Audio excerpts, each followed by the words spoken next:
Corner shelf. Start by drawing two level lines in the corner at a height you prefer for your shelf. You'll notice that there are pre-drilled holes in the bracket. Fold the bracket and position it into the corner with a slight downward slope. Fasten the bracket into place using the provided grabber screws in each of the 4 holes. Once in place, bend the front portion of the bracket over and then fold the little tab over to lock the bracket into place. Place the shelf over the bracket by gently spreading it apart. You can then determine if it fits correctly or needs a bit of scribing and trimming to achieve a nice tight fit. When satisfied with the fit, wipe the inside area of the shelf with a clean cloth to remove dust. Dry fit the shelf again to make sure you have a nice tight fit.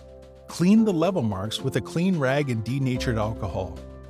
Run a bead of silicone between the panel and the bracket top and bottom. Apply adhesive to the inside of the clamshell where it will make contact with the bracket and to the front of the bracket as shown.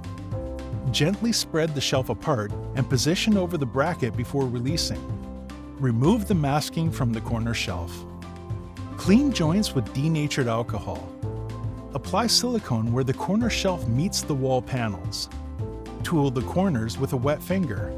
Please allow at least 24 hours for the adhesive to cure before using your corner shelf.